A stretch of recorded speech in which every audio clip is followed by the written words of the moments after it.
What happens when one of Hollywood's most respected actors walks onto a late-night talk show and everything goes completely wrong? What you are about to witness is one of the most uncomfortable moments in television history. Before we get into it, make sure you hit that subscribe button and drop a comment below, telling us what you think about this entire situation. The studio audience was buzzing with excitement as Denzel Washington made his way to the guest chair. Jimmy Kimmel stood up to greet him with that signature smile plastered across his face, the same smile he gives every guest. But something was different tonight. You could feel it in the air. "Denzel Washington, everybody," Jimmy announced as the applause died down. Denzel settled into his seat, and right away, his body language spoke volumes. He wasn't leaning back casually like most guests do. He was sitting upright, alert, almost defensive. "Great to have you here," Jimmy started, shuffling his note cards. "So, I want to talk about your new project, but first, I have to ask you about something I read recently." Denzel's eyes narrowed slightly. "What did you read, Jimmy?" "Well, there was an article that came out yesterday, and it mentioned some comments you made about the industry, about how actors are treated, about the whole machine of Hollywood." Jimmy was grinning, but there was something calculated about it. "I made a lot of comments about a lot of things," Denzel replied, his voice even and controlled. "Which specific comments are you referring to?" The audience laughed nervously. They could sense something was off. Jimmy pressed on. "You said that talk shows like this one are just promotional tools, that they don't really care about the artists, just about the products they're selling. I mean, that's pretty harsh, don't you think?" The smile disappeared from Denzel's face. "Did I say that? Or is that how the article interpreted what I said?" "Well, according to the article, those were your exact words." Jimmy was still trying to keep it light, but you could see him starting to shift in his seat. "Jimmy, let me tell you something about articles." Denzel leaned forward, his voice calm but firm. "They take 10 minutes of conversation and turn it into a headline that gets clicks. They take context and throw it out the window. So before you come at me with what I supposedly said, maybe you should have asked me directly what I meant." The audience went silent. This was not the playful banter they were expecting. "I'm not coming at you, Denzel," Jimmy said, his voice taking on a defensive tone. "I'm just asking you about something you said publicly." "No, you're not just asking," Denzel cut him off. "You're framing it like I attacked you personally, like I attacked this show. I was speaking about an industry problem, a systemic issue with how entertainment has become purely transactional. But instead of having a real conversation about that, you want to make it about whether I think your show is worthless." Jimmy laughed uncomfortably. "I mean, do you think my show is worthless? Do you want an honest answer to that question?" Denzel asked, his eyes locked on Jimmy's. The tension in the room was suffocating. You could hear people in the audience holding their breath. "Sure," Jimmy said, though his expression suggested he was regretting this entire line of questioning. "I think your show does exactly what it's designed to do," Denzel said carefully. "It entertains people. It gives them something to watch before they go to bed. But let's not pretend it's anything more than that. You bring people on, you ask them surface-level questions, you show a clip, you plug whatever they're selling, and they leave. There's nothing wrong with that. But it's not journalism.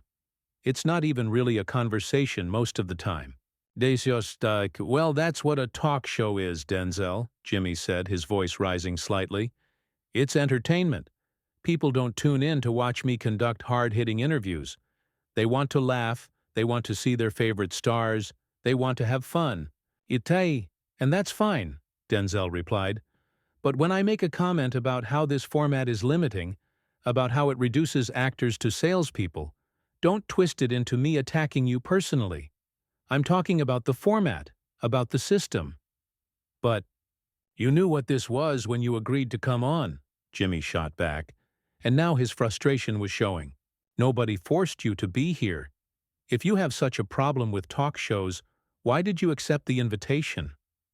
Denzel paused, and for a moment it looked like he might actually get up and walk off. Instead, He nodded slowly. "You're right," he said. "Nobody forced me. I chose to come here because I have a film that I believe in, and I want people to see it. That's the transaction. I give you content, you give me a platform.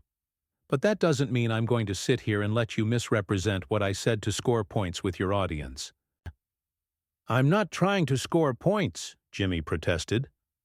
"Then what are you trying to do?" Denzel asked. "Because from where I'm sitting, it feels like you're more interested in creating a moment than having an actual conversation." Jimmy's jaw tightened. You could see him weighing his options, trying to decide whether to back down or push forward. He chose to push forward. "Okay, you want an actual conversation?"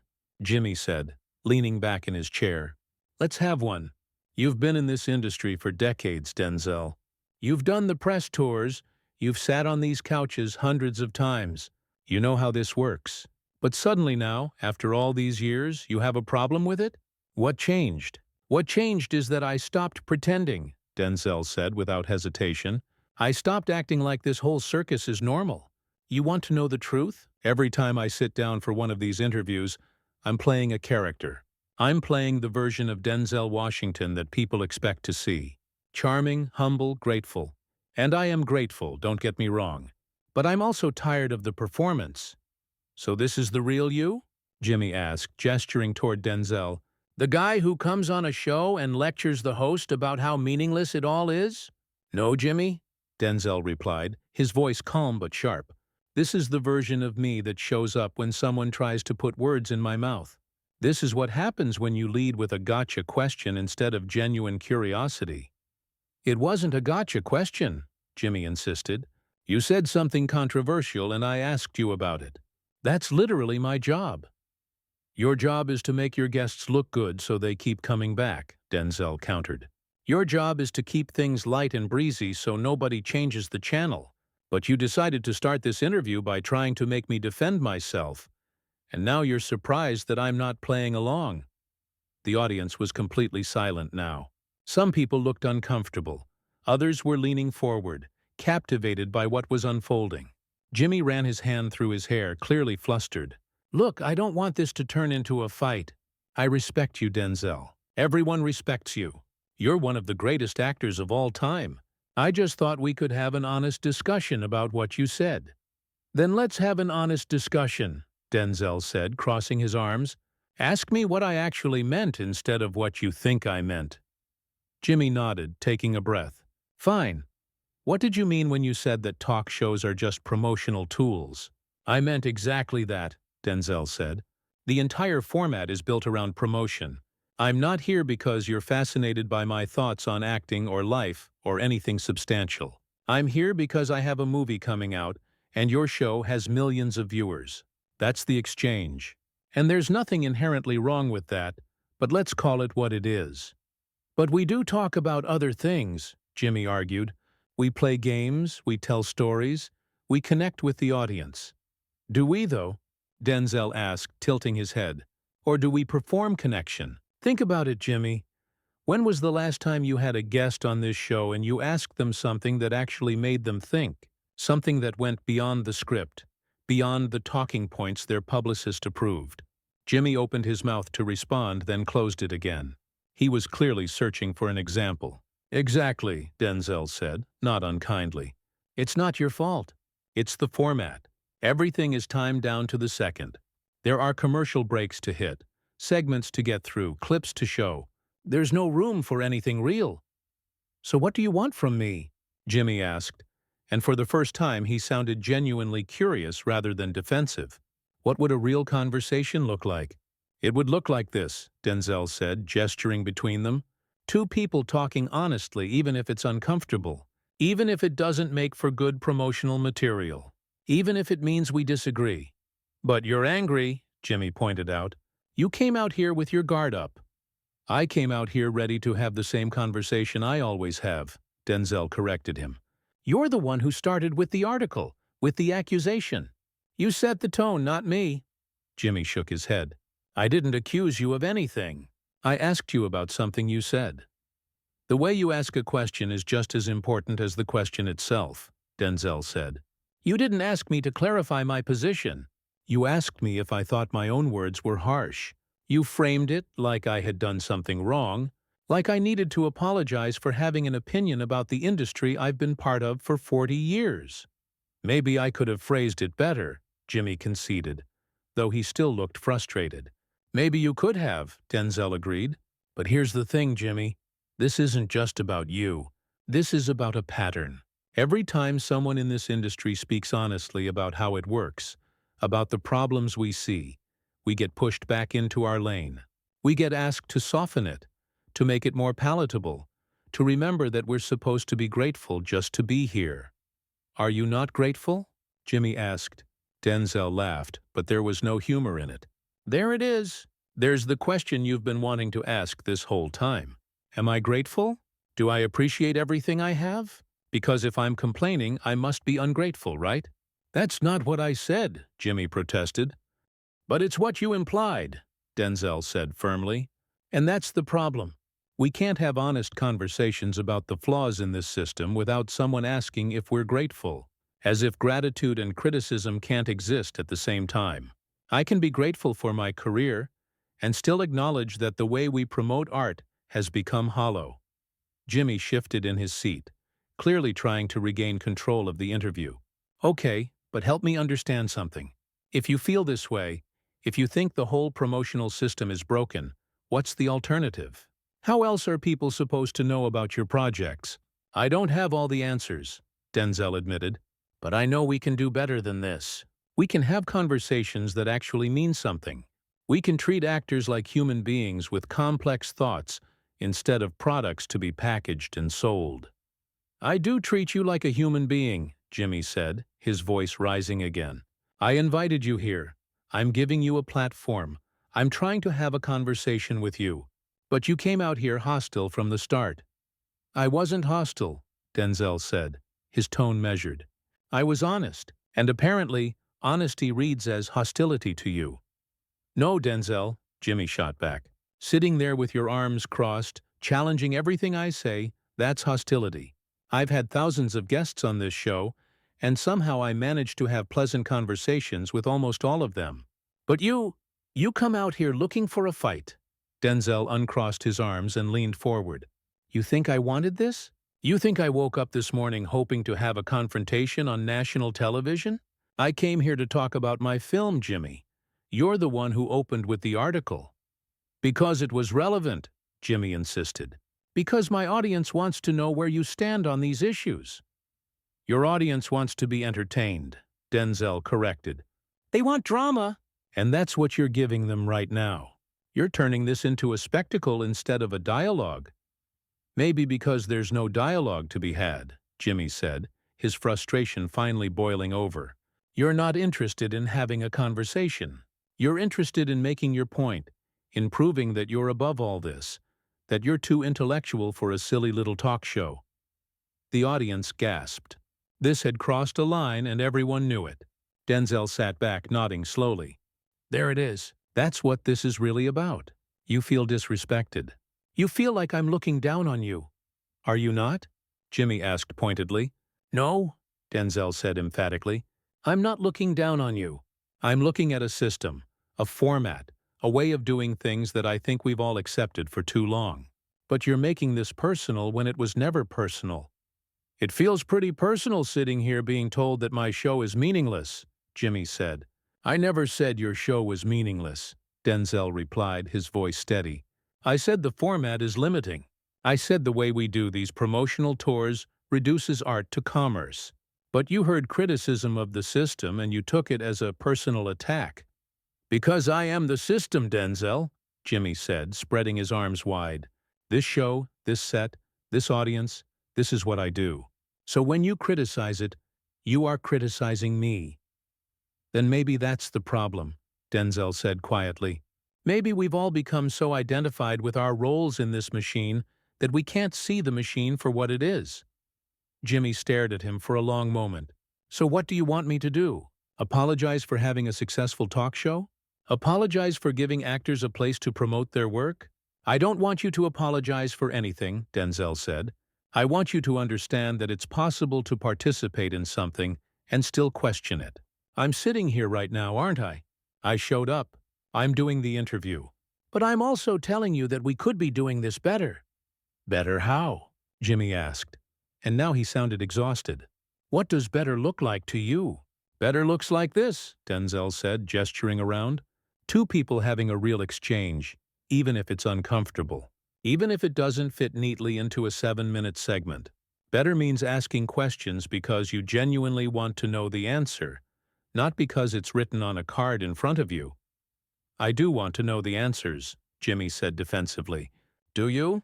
Denzel challenged. Or do you want the answers that make for good television? There's a difference, Jimmy. And I think you know that.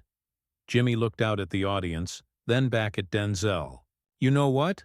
Maybe you're right. Maybe I do play it safe. Maybe I do ask the questions I'm supposed to ask.